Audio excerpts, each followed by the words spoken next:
My sister and I were born enemies. When it was time to be reborn, she wanted the title of Manhattan's princess all to herself. We were supposed to be twins, but she kicked me aside into some struggling actress's womb and crawled into the billionaire's wife instead. What she didn't know was that the billionaire's family was completely insane. The obsessively devoted billionaire husband, his naive saint-like wife, and their dark possessive adopted son. Later, my sister was tortured by that psychotic adopted brother until she became disabled, her lower body paralyzed. Meanwhile, my actress mom worked her way up to become an A-list star and pushed me from child actor to leading lady. Driven by jealousy, my sister strapped on a bomb and took us both out at an award ceremony. When I opened my eyes again, my sister shoved me aside and dove into the actress's womb first. This time I'll be the one living the glamorous life. She cried, smiled. She had no idea that I could cure the billionaire family's problems. Right from the womb. That psychotic adopted brother. I'd have him wrapped around my finger in no time. And that entertainment industry mother of hers. She was the truly terrifying one. The author reminds you, if you like this book, you can go to my homepages. Pin video to learn how to read the full book for free. No need to watch ads, no need to pay. And then the text, sister, this time. It's your turn to be tortured by that crazy family in the underworld. My sister knocked me over and dove head first into the mirror, showing the pregnant, struggling actress. I gripped the mirror's edge, desperately refusing to fall. The young, handsome, grim Reaper looked confused. Ah, is your sister always this impulsive? In my past life, when the Reaper selected us as research subjects and gave us the chance to choose our reincarnations, my sister got so excited she kicked me into the actress's womb. Before he could finish explaining, I refused to be sisters with this bitch anymore. She doesn't deserve it.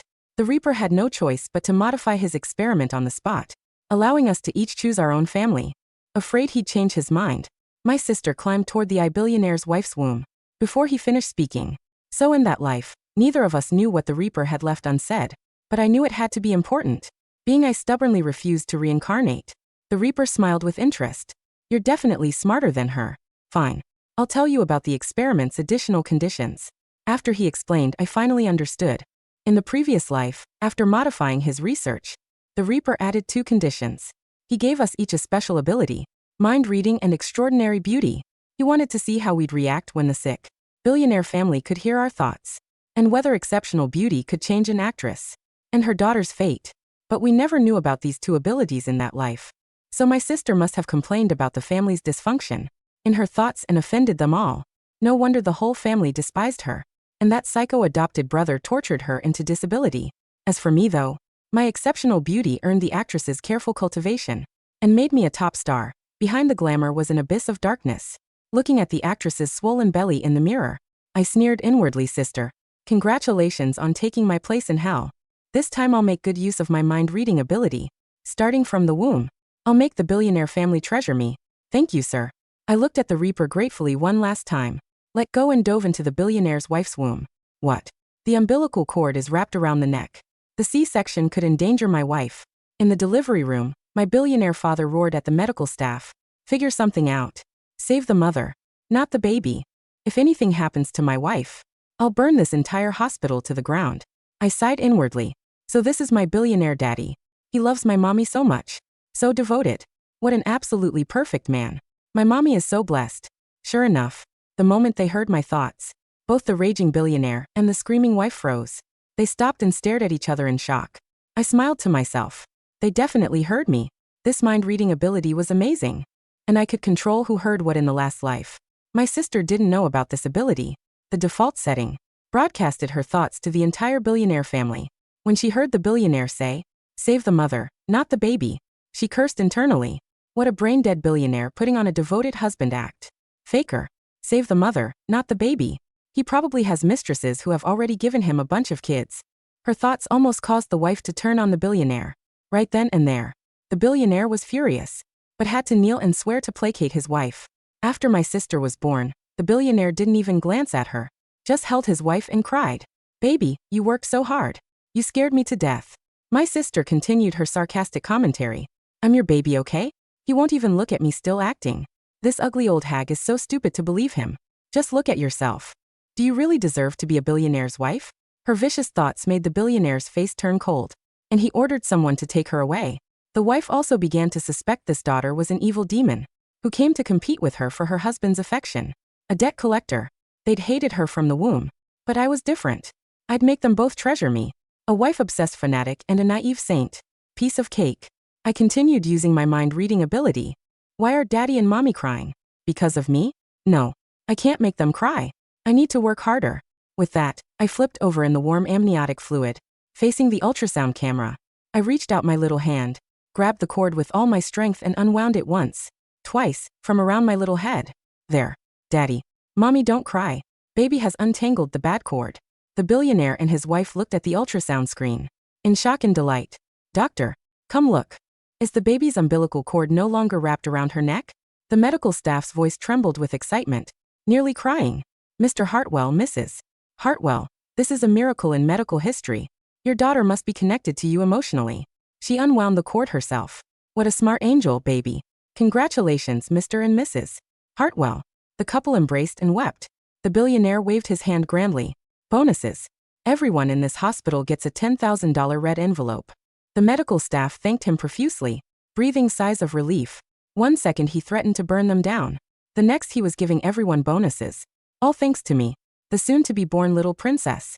Just then, a familiar piercing scream came from the next delivery room. What do you mean difficult labor? Get your hospital's best labor coach. You think I won't expose this corrupt hospital? That voice. It was the struggling actress I'd almost forgotten in my past life. My sister and I were born in adjacent rooms just like this. So I activated my mind-reading ability and haunted my sister through the wall. Dear sister, you were reborn first but still haven't come out yet. I know, respect your elders. I should be born first. Ah, doctor. It hurts. This little demon is kicking me in the belly. Get her out. My sister lost control and rage, kicking and thrashing inside the actress's belly. The actress cried and cursed her as a wretched child. Meanwhile, I smiled and adjusted my position, thinking to myself, Mama, Daddy, Mommy, baby is coming to meet you now. With that, I used my hands and feet and plop slid right onto the delivery bed, crying loudly. My billionaire dad and the medical staff were stunned. My naive mother hadn't even registered what happened. That's it. She's born. I've never seen anyone give birth this easily. Congratulations, Mr. and Mrs. Hartwell, on your angel baby. Mom helped me, laughing and crying. William, look. She stopped crying the moment I held her. She's smiling at me. My billionaire dad choked up as he held us both. This child is so considerate. She didn't want you to suffer. He named me Pearl Hartwell. I was a treasure heaven had bestowed upon them. He immediately established a foundation in my name and transferred 5% of his company shares to me. Sweet daughter, this is daddy's reward for you. I cheered inwardly while my sister next door nearly killed the actress with her tantrum. Eventually the actress couldn't take the pain and had a C-section. The entire hospital gossiped behind their backs, raising me as an angel baby while calling my sister a debt collector. The actress didn't even look at her before having her taken away, while I was placed in a bassinet right next to my mom's bed. Just as I was about to drift off to sleep, a pale, handsome face appeared above me. Chapter 2. The Psycho in the Nursery. The face looming over my bassinet belonged to a boy of about 10.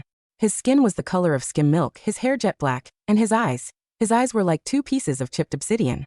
Cold, dead, and entirely devoid of the innocence a child should possess. This was Julian, the adopted son, the psychotic brother who had tortured my sister into a wheelchair in her past life. He stared down at me, his face a mask of absolute apathy.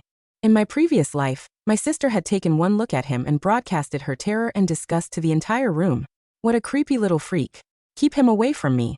He looks like a serial killer in training. Julian, hearing her thoughts, had smiled, a chilling, hollow smile, and the seed of his sadistic obsession with breaking her had been planted. But I wasn't my sister. I knew exactly how to play this. Julian slowly reached a pale, slender finger through the bars of the bassinet, hovering just inches above my face. He was testing the waters, perhaps wondering how much pressure it would take to extinguish this new, fragile life that was currently stealing his adoptive parents' attention. I didn't cry. I didn't flinch. I let my large, newborn eyes focus on him, and I activated my mind-reading broadcast, directing the volume solely at him. Wow, an angel. Are you my guardian angel? You have the prettiest eyes. Julian's finger froze midair. His breath hitched, an almost imperceptible reaction, but I caught it. The cold, dead look in his eyes fractured for a microsecond, replaced by profound shock. I'm so small, but you're so big and strong. Will you protect me, big brother? I feel so safe when you look at me. I reached up with my tiny, uncoordinated newborn hand and managed to loosely wrap my fingers around the tip of his index finger. I cooed softly, offering him a toothless, gummy smile. Julian stared at my hand gripping his finger. He looked around the room, expecting to see someone else speaking, But my parents were asleep on the hospital bed across the room, exhausted from the delivery. He looked back down at me, his dark eyes narrowing with suspicion. But I kept the broadcast pure, radiating absolute, unfiltered adoration and trust. Psychopaths, sociopaths, and deeply disturbed children like Julian usually operate from a place of intense emotional isolation. They expect fear. They expect revulsion. When you give them unconditional worship instead, it short-circuits their wiring. They don't know how to destroy something that views them as a deity. They want to possess it instead. I love you, big brother. We're going to be best friends forever. Julian didn't smile. He didn't coo back. But he didn't pull his finger away either. He stood there for a long time, letting me hold his hand, a strange, possessive darkness settling over his features. Julian. My father's deep voice broke the silence. Julian slowly withdrew his hand, his posture instantly straightening into perfect, polite compliance. Yes, father. I was just looking at my new sister. William Hartwell walked over, placing a heavy hand on Julian's shoulder. She's beautiful, isn't she? You're a big brother now, Julian. It's your job to protect her, to ensure no one ever hurts our pearl. I will, father, Julian said, his voice smooth and devoid of emotion. But as he looked down at me one last time before leaving the room, I heard his thoughts, dark and heavy, echoing in the space between us. Mine. She called me her angel. She belongs to me now. I closed my eyes, feigning sleep. Step 1 was complete. The psychopath was leashed. Chapter 3. The Price of Beauty. While I was being wrapped in cashmere and carried home to a Manhattan penthouse that spanned 3 floors, my sister was beginning her descent into the hell she had chosen. Because of our connection through the Reaper's experiment, I occasionally caught flashes of her life. It was a chaotic, miserable existence. The actress, Elena, was not a mother. She was a narcissist who saw a child only as a prop or an anchor. When she realized my sister wasn't the angel baby the media was fawning over, but a colicky, difficult infant who screamed constantly, Elena's resentment grew. But then the Reaper's second gift activated. As we grew from infants to toddlers, the extraordinary beauty manifested. I was beautiful, yes. With porcelain skin, large amber eyes, and hair the color of spun gold, I looked like a cherub. My billionaire parents paraded me around high society galas, dressing me in custom Dior, soaking in the envy of their peers. But my sister, her beauty was something else entirely. It was mesmerizing, almost unnatural. Even at 3 years old, she had a face that made people stop in their tracks. Elena immediately recognized the goldmine she had birthed. In my past life, Elena had dragged me to auditions when I was barely old enough to walk. She had starved me to keep me thin, pinched me to make me cry on cue, and sold my childhood to the highest bidding studio. I had become a child star, supporting her lavish lifestyle while she paraded as the ultimate momager. Now my sister was experiencing the reality of the glamorous life she had stolen. Through the mental link, I heard her thoughts, laced with exhaustion and panic. Why is this woman waking me up at 4 a.m.? I'm 3 years old. I need sleep. Stop pulling my hair. It hurts. I'm hungry. She only gave me celery and water today. She said I looked puffy on camera. I hate this. I hate her. But my sister couldn't broadcast her thoughts like I could. She could only suffer in silence. Every time she tried to throw a tantrum, Elena would lock her in a dark closet until she learned to smile flawlessly for the cameras. Meanwhile, my life in the Hartwell penthouse was a masterclass in manipulation. My mother, Sarah, the naive saint, was incredibly easy to manage. She was a woman who lived for aesthetic perfection and emotional validation. Whenever she seemed stressed about my father's ruthless business tactics, I would crawl into her lap, look up with my big amber eyes, and project. Mommy is so pure and good. Mommy makes all the bad things go away. I want to be just like Mommy when I grow up. Sarah would melt into tears, kissing my cheeks, utterly convinced that her daughter possessed a profound, spiritual empathy. My father, William, required a different approach. He was a tyrant in the boardroom, a man who crushed his enemies without a second thought. But to his family he was obsessively devoted. When he came home late, smelling of scotch and cigar smoke, I would run to the door, wrap my arms around his legs and project. Daddy works so hard to protect us. Daddy is the strongest king in the world. No one can ever hurt us because Daddy is here. William would pick me up, burying his face in my hair, the tension draining from his rigid posture. To him, I was the only pure thing in a world of vipers. And then there was Julian. By the time I was 7, Julian was 17. He had grown into a chillingly handsome young man, brilliant but utterly ruthless. He was being groomed to take over the Hartwell empire. But his true nature was a dark, bottomless pit of control. He had cameras installed in my bedroom. He monitored my internet usage. He vetted the few friends my parents allowed me to have. In my sister's past life, she had fought against his control.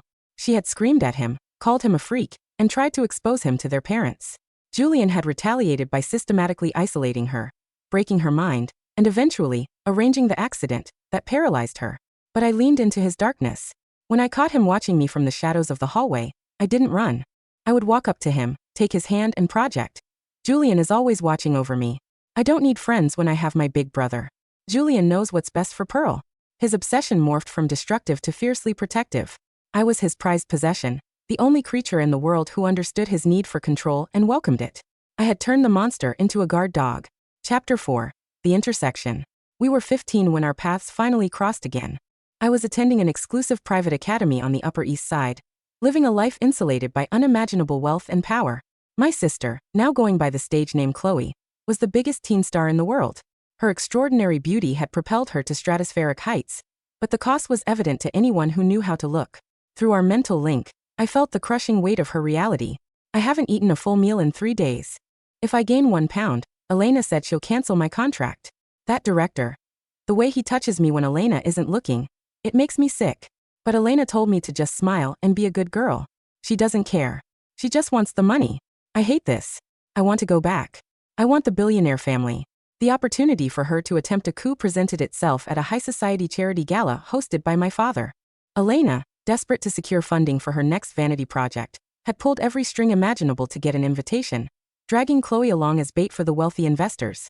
I was wearing a custom Chanel gown, standing beside Julian, who looked like a young, predatory prince in a tailored tuxedo. When Chloe walked into the ballroom, the entire room fell silent.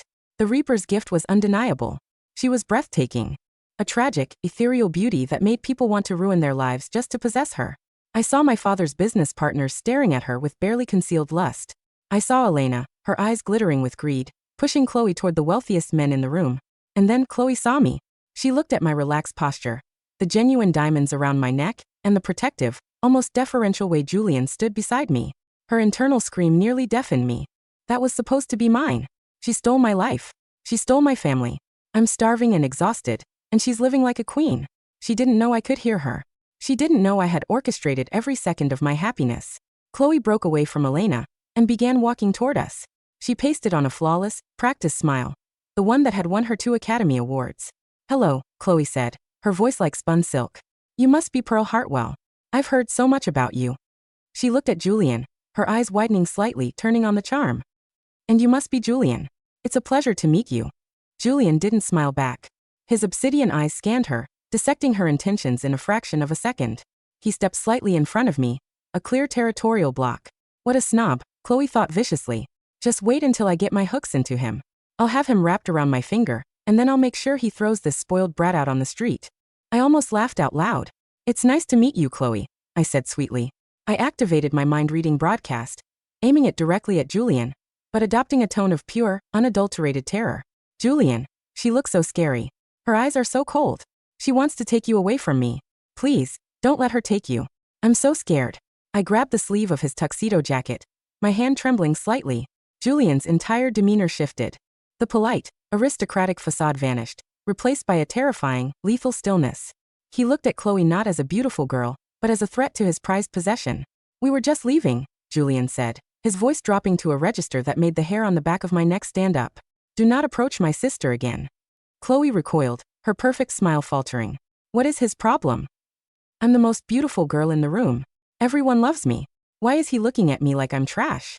As Julian led me away, I looked back over my shoulder at Chloe. I dropped the innocent act for a single second, offering her a cold, victorious smirk. Her eyes widened in shock. She realized in that moment that I wasn't just a lucky girl who got the better womb. I was playing a game she couldn't even comprehend. Chapter 5. The Downward Spiral. The gala was the catalyst for Chloe's unraveling. Obsessed with the life she felt she was owed, she began orchestrating a reckless, desperate campaign to infiltrate the Hartwell family. She hired private investigators to track Julian's movements. She accidentally ran into my mother at high-end boutiques, using her tragic, beautiful tears to play on Sarah's saint-like sympathies, claiming she was a lonely girl who just wanted a maternal figure. Sarah, naive as always, fell for it. She invited Chloe to the penthouse for afternoon tea. I was sitting in the conservatory when they arrived. Chloe walked in, her eyes hungrily cataloging the priceless art, the imported marble, the sheer intoxicating scent of limitless wealth. "I'm going to get adopted," Chloe thought, sipping her Earl Grey tea. "I'll make Sarah love me more than Pearl. Then I'll deal with Julian. I'll drug him if I have to. I'll ruin this family from the inside out and take everything." I sat quietly, projecting absolute, unwavering love toward my mother. Mommy is so kind to help this poor, sad actress. Mommy has the biggest heart in the world. I'm so proud to be Mommy's daughter. Sarah looked at me, her eyes welling with tears, completely overwhelmed by my purity. But Chloe's presence in the penthouse was a fatal mistake, because she hadn't accounted for Julian. Julian had discovered the private investigators she had hired. He knew she was stalking him. To a psychopath obsessed with control, an external threat attempting to infiltrate his territory was a death sentence. When Chloe excused herself to use the restroom, Julian cornered her in the hallway. I watched the interaction through the reflection of the hallway mirror, listening to her internal panic. Julian pinned her against the silk-paneled wall, his forearm pressed against her collarbone. "You think you're clever," Julian whispered, his voice devoid of any human warmth. "You think you can manipulate my mother. You think you can stalk me. He's hurting me," Chloe screamed internally, her eyes wide with terror. "He's a psycho. Let me go." "I don't care about your face," Julian continued, his grip tightening. "I don't care about your fame. If you ever step foot in this penthouse again, if you ever look at Pearl again, I will ensure your precious face is rearranged in a way that no surgeon will ever be able to fix. Do you understand?" "He means it," Chloe realized, cold dread pooling in her stomach. "He's going to kill me." She nodded frantically, tears spilling over her lashes. Julian dropped his arm, stepping back and straightening his cuffs. "Get out." Chloe practically ran out of the penthouse. But a cornered animal is the most dangerous kind. Stripped of her plan to infiltrate the family, and pushed to the brink of insanity by Elena's relentless, abusive management, Chloe's mind finally fractured. The Reaper's experiment was reaching its bloody climax. Chapter 6, The Award Ceremony. It happened at the Global Entertainment Awards in Los Angeles. My father's media conglomerate was the primary sponsor of the event, which meant the entire Hartwell family was seated in the front row, VIP section. Chloe was nominated for Best Actress. She was heavily favored to win. I sat between Julian and my father, wearing a breathtaking custom gown. Julian's arm rested on the back of my chair, his presence a heavy, protective blanket. Through the mental link, I felt a sudden, sharp spike of absolute, chaotic madness. It wasn't just jealousy or exhaustion anymore. It was a terrifying, suicidal clarity. I can't do this anymore. The starving, the abuse, the fake smiles. I have nothing. And she has everything. If I can't have it, neither can she. I sat up straight, my heart pounding. I scanned the massive auditorium. Chloe was backstage, waiting for her category to be announced. But her thoughts were entirely focused on the explosive vest strapped to her chest, hidden beneath her voluminous avant-garde gown. She was going to repeat the tragedy of our past life. She was going to blow us all to hell. I couldn't just scream. My father would try to protect my mother. Julian would try to protect me. And the resulting chaos would guarantee we all died in the blast radius. I had to use the Reaper's gift one last, devastating time. I grabbed Julian's hand under the table, gripping it with terrifying strength. I bypassed the sweet sister persona entirely and projected raw, unfiltered, frantic truth directly into his psychopathic mind. "Julian. The actress. Chloe. She has a bomb strapped to her chest. She is going to detonate it when she comes on stage. We have less than 3 minutes. You have to stop her. Protect me. Protect me." Julian didn't ask questions. A normal person would have hesitated, wondered how I knew, or panicked. Julian simply processed the threat to his prized possession, and acted with lethal efficiency. He stood up, his face an emotionless mask, and walked briskly toward the backstage entrance.